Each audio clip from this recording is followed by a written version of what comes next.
Hi, I'm Colin Hung with Healthcare IT Today, and I'm sitting down to talk about care at home and the home hospital trend that's happening in healthcare. There's a lot of growing evidence that says when you can keep people at home safely, securely, and healthy, they cost less, they go to the hospital less, and everybody wins. Sitting down with me to share their expertise in this area of care at home is Lisa Esch, SVP Chief Innovation Officer for Healthcare Providers at NTT Data Services, and Dr. Michael Peterson, Chief Clinical Innovation Officer at NTT Data Services. Welcome to the program. Hey, Colin. Hi, Colin. Great to see you. It's great to be here today. So this trend of care at home, how can health systems develop the expertise to actually implement this? It's a great question, Colin. And I would start with it's most likely going to take a partner to do that with you. Someone who can really guide an organization along that pathway. And it will take multiple partners to execute on it. So it's not something that you just wake up and say, hey, we're gonna move care outside the four walls of the hospital today. And it takes a plan. It takes really, you have to know your community. Healthcare is local. So each organization, each community is going to look a little different, but there are some key things that you can do today to get started by looking at what your capabilities are, how do what's the demand in the market, what are your consumers, what are your patients looking for, how open are your clinicians to supporting that, how are your resources, all those things. You can ask a lot of those questions to get you started on that discussion. Dr. Peterson? Yeah, it's a great question, Colin. I think what you need is a partner, and I think the reason why is you can either try to build it yourself and take years, or you can bring in a partner that help you accelerate the thinking. You need a strategy. You can't just say we're going to have all these. We're going to just create this home care plan, and I think it's important that they understand the patients that they're trying to build this for, and they have to do it along clinical journeys. You can't just say we're going to do healthcare at home. Go on, flip the switch, and it's going to happen because the types of devices and all of the things that it's complicated. Healthcare in a hospital is complicated. Bridging that to experience for home and hospital, because they're going to be seamless, is going to be even more challenging. So they have to. There's a recognition that you can't do it on your own, and I think that's going to be the big challenge for health systems. Now, a lot of attention in this area has been placed on the patient side. There's been a lot of talk about the technology that's needed, the device that is needed in the home, the change that's going to happen for patients. But equally, there's been a lot of impact, there is going to be a lot of impact on the clinician side and the hospital side in terms of the infrastructure, workflow, processes, and so forth. Yeah. Are you seeing the same thing? Yeah, I mean, it's moving the experience of how a clinician either monitors or observes, and there's a lot of data going to be. I mean, we're not talking about one patient, one physician, or one clinician, right? We're talking about thousands of people.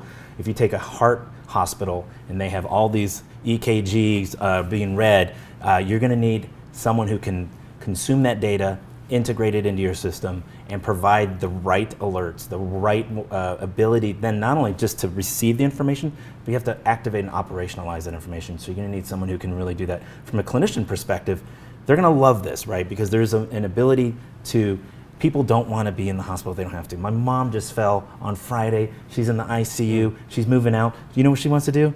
Her first question wasn't, don't say that I should have not fallen. She said, when can I go home?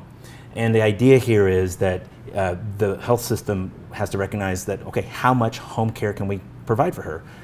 And the future will be, they'll be like, yep, ICU straight to home. We have all the services pre-positioned, all the monitors and everything's been put in there, and we have all the systems. So it's one thing to have all these devices and technology. It's another thing to be able to make it work. And you need somebody who can totally consume that and integrate all these experiences. And that's telehealth. So telehealth is this complex ecosystem that surrounds a patient and a clinician to deliver that care anywhere. And it's IoT, it's people, it's process, it's engaging the family. It's a whole new way of delivering care that, again, I come back to, it can improve the outcomes, it can reduce our costs, it can think about just how quickly people can get back on their feet when you provide them that kind of service. So there's a lot, but it's very complicated. It isn't just a matter of plugging people in at home and putting up a bunch of, like having it be like Houston, in NASA, where they have all those monitors and you just have people watching. It isn't just that, even though we think maybe in our heads it could be that simple. It's not simple. But it's also possible. It's not impossible. So there's a lot that we can do today to get organizations and on their journey towards that. You mentioned NASA and Houston. I mean, that's what pops in my head when we talk about the amount of data and the amount of monitoring that has to happen from all these patients. The example that you gave, Dr. Peterson, around like thousands of cardiac patients from a single clinic. That's what I've envisioned when we say people are going to monitor it, that we have like a bank of nurses or clinicians sitting there watching these monitors like NASA. But you were telling me, both of you were telling me offline, that that's actually not how it works. No, it's not how it works. I think that is the image people have, is that the hospital has this basement full of flat screen TVs and everyone's on a camera. I think you keep it simple.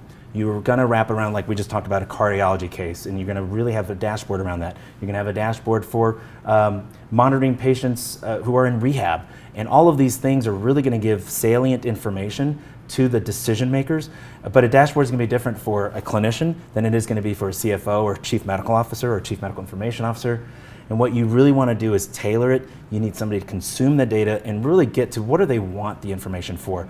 You can't just do data for data's sake. And as a lot of these devices come in, think about, right now we're talking about a couple of things, but in the future it's going to be not your virtual assistant, it's going to be a virtual assistant with a camera that's reading your facial expressions, that are really thinking through the tone of your voice. And if you think of mental health, and I think Lisa said it perfectly, telehealth is the future.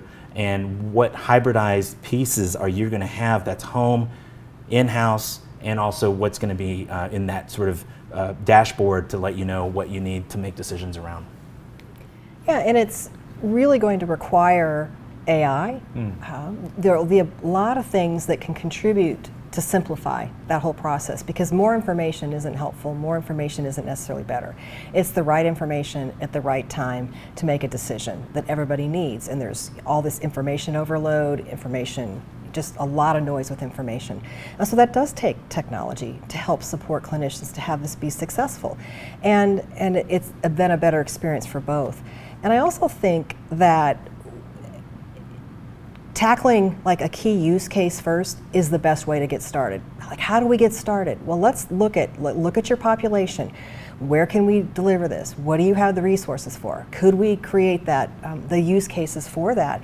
And I think COVID drove some of that. We saw remote ICU monitoring in lots of different places. That's not necessarily telehealth. That was a Band-Aid to deal with a crisis. But what did we learn from that? And let's take that, and then what can we do at home? So maybe you tackle some sort of cardiology case, an ortho type work, something that you're confident in being able to deliver. And we build that use case out and test it. Is there any one technology or process that's getting you excited about healthcare at home? Yeah, I mean, I think for me, it's the multiple devices. I think of the IoT of things, and I think of these devices are coming with so much data, but I think it's like the ability to detect a fall. Right now it's simple, but it's going to get more complicated, right? It's going to get more. So one space is just those, but I think the best use case right now that's going to help is mental health.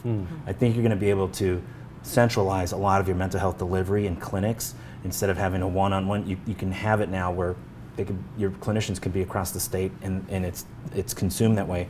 And given mental health is going to be such a vital piece of how people look at health, it's part of the total health care of our patients, that we want that to be. So I think it's going to be very specific towards those types of IoT devices.